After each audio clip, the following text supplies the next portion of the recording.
উচ্চ মাধ্যমিক last minute suggestion নিয়ে আজকের আমাদের এই স্পেশাল ভিডিও। তো আজকের এই ভিডিওতে থাকছে উচ্চ মাধ্যমিক ইতিহাস অর্থাৎ হিস্ট্রি সাবজেক্ট থেকে প্রত্যেকটি অধ্যায় পিছু 8 নম্বর মানের বড় প্রশ্নের ক্ষেত্রে কোন কোন বড় প্রশ্নগুলি এবছরের ফাইনাল পরীক্ষার জন্য অত্যন্ত গুরুত্বপূর্ণ রয়েছে, অর্থাৎ কোন কোন বড় প্রশ্নগুলি প্রায় প্রত্যেকটা স্কুলের টেস্ট পরীক্ষায় এসে গিয়েছে এবং টেস্ট পেপারের নিরীক্ষে কোন বড় প্রশ্নগুলি সর্বোচ্চ গুরুত্বপূর্ণ, সেই সর্বোচ্চ গুরুত্বের নিরীক্ষে ইতিহাস সাবজেক্টটির প্রত্যেকটি অধ্যায় থেকে 8 নম্বরের বড় প্রশ্নগুলিকে তোমাদের সামনে তুলে ধরতে চলেছি আজকের এই ভিডিওর মাধ্যমে। তাই ভিডিওটি একটু না স্কিপ করে সম্পূর্ণ ভিডিওটি অত্যন্ত মনোযোগ সহকারে দেখার অনুরোধ রইল। ভিডিওটি থেকে অনেকটাই তোমরা উপকৃত হতে চলেছো।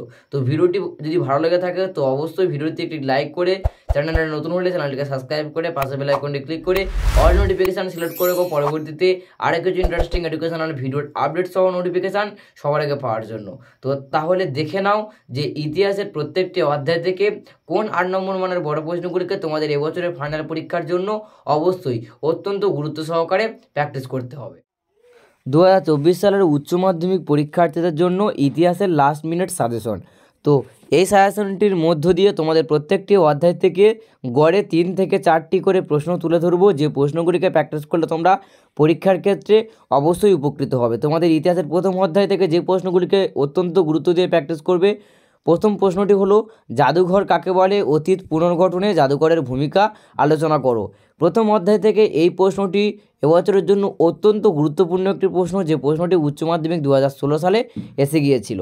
দ্বিতীয় প্রশ্ন জাদুঘর বা মিউজিয়ামের প্রকারভেদ আলোচনা করো। এই প্রশ্নটি 2019 সালের উচ্চ মাধ্যমিক পরীক্ষায় এসেছিল। 3 নম্বর দাগের প্রশ্ন হলো অতীত স্মরণ করার ক্ষেত্রে মিথ বা স্মৃতিকথার ভূমিকা আলোচনা করো। এক্ষেত্রে স্পেলিং একটু মিস্টেক রয়েছে, এর জন্য তোমাদের প্রত্যেকের কাছে আমি ক্ষমা প্রার্থী, কারণ লেখার ক্ষেত্রে কিছুটা ভুল হয়ে গেছে। তো এই প্রশ্নটি উচ্চ মাধ্যমিক 2018 সালে এসেছিল। তার পরবর্তী দ্বিতীয় অধ্যায় থেকে যে প্রশ্নগুলিকে তোমরা অত্যন্ত গুরুত্ব দিয়ে প্র্যাকটিস করবে, প্রশ্নগুলি হলো প্রথম প্রশ্ন ঔপনিবেশবাদ ও সাম্রাজ্যবাদ বিষয়ে হবসন ও লেনিনের তত্ত্ব আলোচনা করো। এই প্রশ্নটি অত্যন্ত গুরুত্বপূর্ণ রয়েছে 2024 সালে। আশা রাখছি কার্যত এই প্রশ্নটি এবছর দ্বিতীয় অধ্যায় থেকে আসতে পারে, কারণ যেহেতু 2023 সালে আসেনি তাই এবছর আসার সম্ভাবনাটা কার্যত নিশ্চিত। উচ্চ মাধ্যমিক 2015, 2017 এবং 2020 এই 3টি সালের উচ্চ মাধ্যমিক পরীক্ষায় এই প্রশ্নটি এসে গিয়েছিল এবং এবছরের জন্য অত্যন্ত গুরুত্বপূর্ণ একটি প্রশ্ন।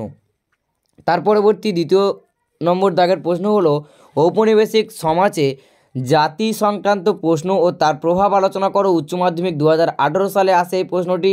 3 নম্বর দাগের প্রশ্ন সাম্রাজ্যবাদ বলতে কী বোঝো, সাম্রাজ্যবাদ উদ্ভবের কারণ সম্পর্কে সংক্ষেপে আলোচনা করো। উচ্চ মাধ্যমিক 2016 সালের পরীক্ষায় এসেছিল। তার পরবর্তী দ্বিতীয় অধ্যায় থেকে 4 নম্বর এবং লাস্ট যে প্রশ্নটি তোমরা অবশ্যই প্র্যাকটিস করবে, সেই প্রশ্নটি হলো উপনিবেশবাদ বলতে কী বোঝো, এর সঙ্গে সাম্রাজ্যবাদের সম্পর্ক আলোচনা করো। উচ্চ মাধ্যমিক 2019 সালে আসে এই প্রশ্নটি। তৃতীয় অধ্যায় থেকে প্রশ্নগুলি যেগুলিকে তোমরা প্র্যাকটিস করবে অত্যন্ত মনোযোগ সহকারে, সেই প্রশ্নগুলি হলো প্রথম প্রশ্ন ক্যান্টন বাণিজ্যের প্রধান বৈশিষ্ট্যগুলি কী ছিল, এই বাণিজ্যের অবসানের কারণ আলোচনা করো। উচ্চ মাধ্যমিক 2015, 2017, 2019 এবং 2022 এই চারটি সালের উচ্চ মাধ্যমিক পরীক্ষায় এসে গেছে এই প্রশ্নটি। তার পরবর্তী দ্বিতীয় প্রশ্ন ভারতের রেলপথ প্রবর্তনের উদ্দেশ্য এবং প্রভাব আলোচনা করো। অত্যন্ত গুরুত্বপূর্ণ একটি প্রশ্ন তৃতীয় অধ্যায় থেকে, যে প্রশ্নটি 2019 সালের উচ্চ মাধ্যমিক পরীক্ষায় এসে গিয়েছিল এবং এবছরের জন্য মোস্ট ইম্পর্ট্যান্ট রয়েছে।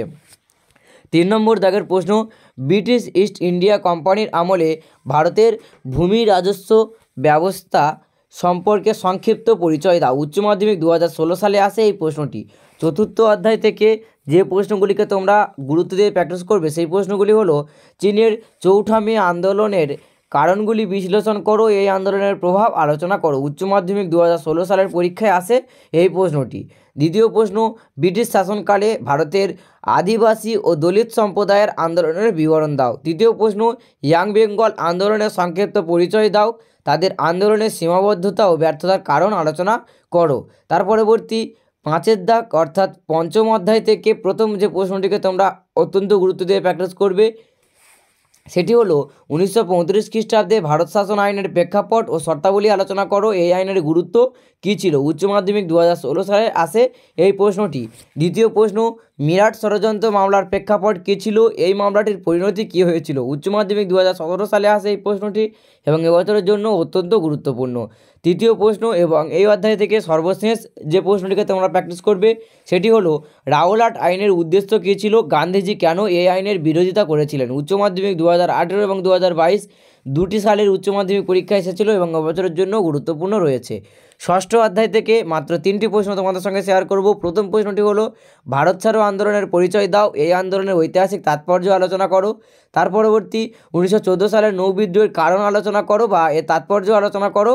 তৃতীয় প্রশ্ন মাউন্টব্যাটেন পরিকল্পনার মূল বিষয় কী ছিল, এই পরিকল্পনার ফল কী হয়েছিল। উচ্চ মাধ্যমিক 2014, 2007 এবং 2009 তিনটি সালের উচ্চ মাধ্যমিক পরীক্ষা এসে গেছে, এবছরের জন্য গুরুত্বপূর্ণ।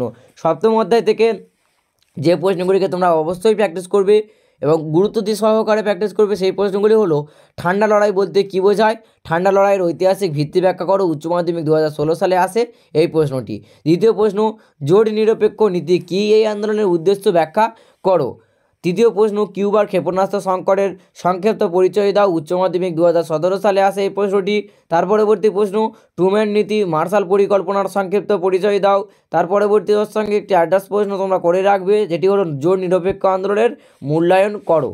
পরবর্তী অষ্টম অধ্যায় থেকে মাত্র 3টি প্রশ্ন, এই 3টি প্রশ্ন পড়লেই তোমরা এবছরের পরীক্ষার ক্ষেত্রে এখান থেকে কমন পেতে চলেছো। এমন 3টি প্রশ্ন হলো প্রথম প্রশ্ন স্বাধীন ভারতের প্রথম 3টি পঞ্চবার্ষিকী পরিকল্পনার লক্ষ্য ও গুরুত্ব আলোচনা করো। উচ্চ মাধ্যমিক 2017 সালে আসে এই প্রশ্নটি। দ্বিতীয় প্রশ্ন সার্ক কীভাবে গঠিত হয়েছিল, এর উদ্দেশ্য কী ছিল। উচ্চ মাধ্যমিক 2016 এবং 2020 সালে আসে এই প্রশ্নটি।